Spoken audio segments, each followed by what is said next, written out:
Welcome back. This is Sunday Morning with Trevor Phillips.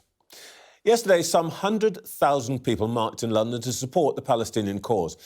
It passed off mainly peacefully, but police are investigating potential hate crimes, and there were 9 arrests. There have been calls for stronger police action over conduct at protests and rising anti-Semitism. And it follows a year of devastating headlines for the country's biggest force, with officers convicted of horrific crimes, evidence of misogyny, discrimination, alongside concern about the number of young people killed in stabbings. The head of the Met, Commissioner Sir Mark Rowley, is with me now. Good morning, Sir Mark. Morning, Sean. Now, you said that in order to be able to tackle some of the things we've seen on demonstrations, you need new legislation. We are hearing this morning that the government is talking about a new definition of extremism, but Michelle Donnellan, the Secretary of State for Science, said that she thought, and the government thinks, that you've got everything you need. So there's 2 conflicting messages. It's not for me to speak for government policy. We will robustly enforce up to the line of the law. We're approaching 100 arrests in these events over recent weeks across dealing with local hate crime and dealing with these protests. There are many appeals out there to identify some of the people, such as, for example, the 3 women with paragliders on their backs from last week. So have you found out who those people are? We've had some names given to us. They're definitely the wrong names, and we've refreshed our appeal on Friday. As soon as we find out who they are, they will be arrested. But you are pursuing those individuals. Anybody puts their foot over the line of the law, we're going to be absolutely ruthless, and we have been, and you'll see many, many more arrests over the next week or so. But we can only enforce to the line of the law. I mean, this is a particularly challenging time, an overlay of threats when you've got state threats from Iran, you've got terrorism being accelerated by the events, and hate crime in communities. For Jewish communities, it's now about 14-fold increased anti-Semitism in London, and for Muslim communities, it's sort of nearly 3-fold. So this is really precarious. In the middle of it, we've got these big protests, and some of what goes on there, people do find upsetting, do find distasteful, and sometimes people give an instinctive view that must be illegal. We're working with CPS in our ops room. We're doing anything we can do as soon as we see something. You have the Crown prosecution lawyers in your operations room watching the demonstrations, and you talk to them about, can we nick that one or not? Yeah, so because there's no point us arresting hundreds of people if it's not prosecutable. You're just inflaming things. But there are politicians who say, you say you're being ruthless, but there are politicians who will come in here and they will say, the problem is you're not ruthless enough. Your officers are letting things go by because they're a bit worried that people are going to attack them for being, overly authoritarian and so on. Nonsense. People with political instincts will, and sort of based on their own judgment, might say that. We're working to the letter of the law laid down by Parliament. I think the piece into this morning's Telegraph, if it's accurate, to look at the policy and legislation around extremism, I think is really important. There have been multiple reports by several different people. I was involved in one a few years ago, but also on the back of inquests. So there's a lot of evidence from the last few years that it's not right. So to be clear, Michelle Donnellan said that you had spoken to the Home Secretary about all of this week, and you have told her, we need new legislation, we need greater clarity, and this morning you still would say that to her. So I think there is scope to be much sharper in how we deal with extremism in this country. The law was never designed to deal with extremism. We have bodies of law to deal with terrorism, bodies of law to deal with hate crime. We don't have a body of law that deals with extremism, and that is creating a gap. I'll give you one example. People were really upset last week about some of the actions at the protest of Hizb ut-Tahrir, which is one of the smaller protests last weekend. Hizb ut-Tahrir are a banned organisation across most of the Muslim world. They're banned in Germany. Our counter-terrorism prescription powers don't allow that. So there are many examples of ways that we could be different. That's for Parliament to do. Meanwhile, I've got thousands of officers working damn hard to enforce to the letter of the law. All right. So you think that, to be clear, you think that you would want new legislation to make things clearer, simpler, and give your officers more certainty about what they can do. No, I think the balance of free speech versus this is for Parliament to decide, but things that people are saying they want to enforce, we can't. It's up for them to decide whether they want to go that far. Let me put it, as you say, it's not for either of us to talk for ministers, but let me put something that Suella Braverman might say to you were she sitting here. She might say, on the Met's own website, you have a definition of hate crime. Let me remind you of what it says. It says that a hate crime is any criminal offence which is perceived by the victim or any other person to be motivated by hostility or prejudice based on a person's race or perceived race, religion or perceived religion. Now, that can include messages and pictures, and it's clear on your website. And there will be no shortage of Jewish Londoners who this morning will be saying to you, banners, chants and pictures in recent demos are motivated by hostility based on their race or religion. Why aren't you arresting the people who carried those pictures, carried those banners and made those chants? We can go right down the rabbit hole of a technical conversation. That is about the threshold for recording an offence. That's not about the threshold for arrest or prosecution. But it's the closest guidance we get to what a hate crime looks like. It's not in the sense of what can be prosecuted, it's not. So you picked something out of context.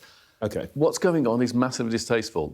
Of course, it's on the back of there are thousands of innocent people who've lost their lives in the Middle East, not least Jews killed by the awful Hamas terrorist attack, but also people losing their life in Gaza. So in that, people are understandably upset and inflamed. I can't put myself in those shoes. All I can do is keep repeating. We will absolutely go to the letter of law as hard as we can do. All right, let me put it this way to you. Whatever exact letter of the law is, most people, and I personally think this is true, that you and your officers will have applied this kind of definition to people who are offended or upset because they are black or transgender. And Jewish Londoners will be saying, I'm listening to him, and what I'm hearing is, Jews don't count. That's definitely not the case. We're arresting tens of people across London for anti-Semitic hate crimes. We've made arrests in relation to the protests for people stirring up hate crime. We've got many more appeals out. You'll see more arrests this week. We absolutely do care. OK, so you are doing more work in relation to hate crime. Let me just deal with one other item on this area. You've had to police 3 separate demonstrations involving tens of thousands of people in support of Palestinians, and it's all gone off, frankly, pretty well.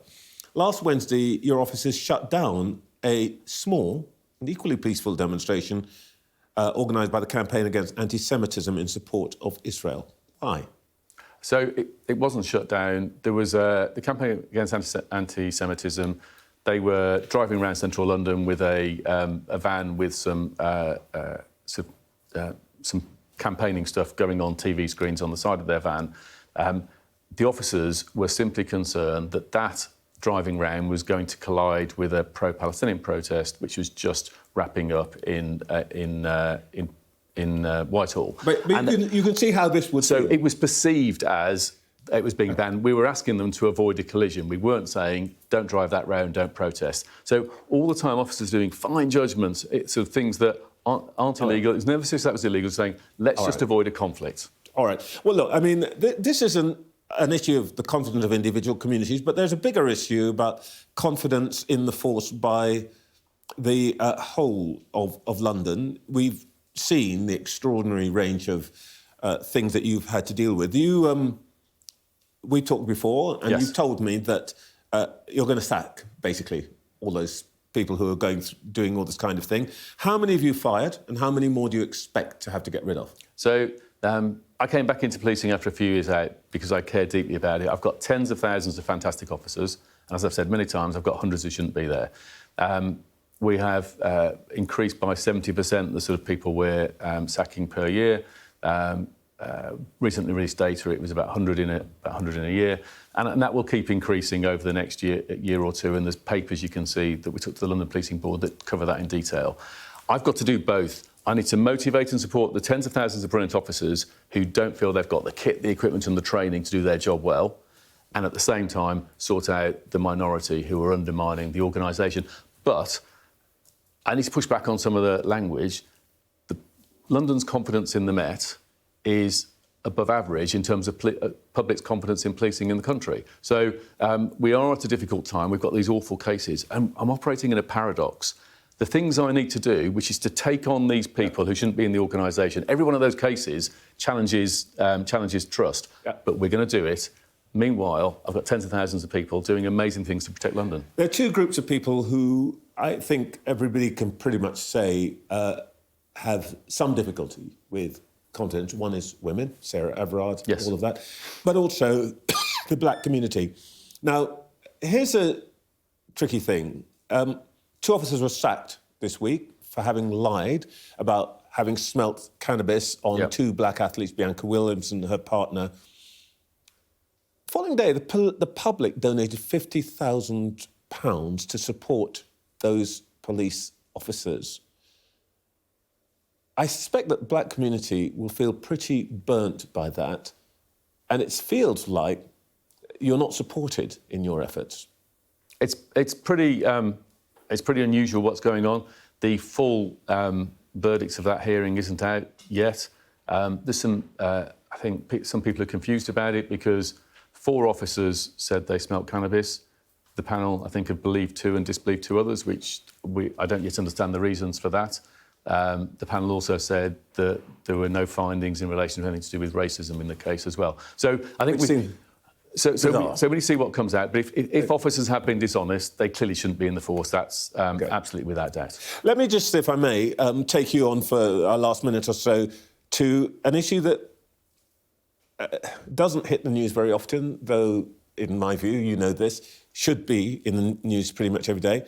For the past decade, at least 100 young black men have died in stabbing, pretty much every year, usually at the hands of other young black men. The reason I raised the Bianca Williams issue is that from the black community's point of view, police seem to be able to find time to arrest people because they smell of cannabis, but can't seem to stop what are basically black children still being killed on the streets of London.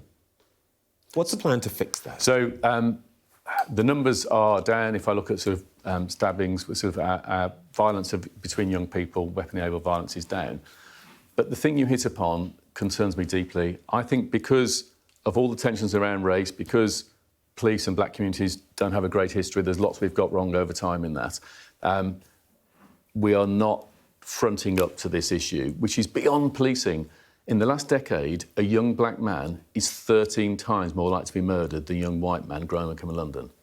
That is a disgrace. We got so energised in COVID when potentially there was 2 times disproportionality about deaths of some black and Asian minority communities, and yet no one is prepared to talk about this. This is about, it needs to be about education, it's about youth services, and it's partly about policing.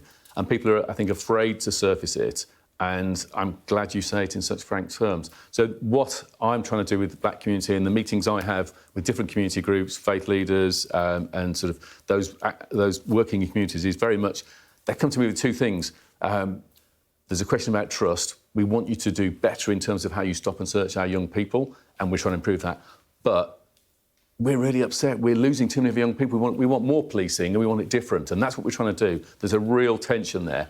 But they're really upset about this. But people are afraid to talk about the disproportionate death of young black men in London, and I'm grateful you raised it. Well, let's take some time on another programme to talk about this. Sir Mark Rowley, thank you very much indeed. Thank you, Trevor.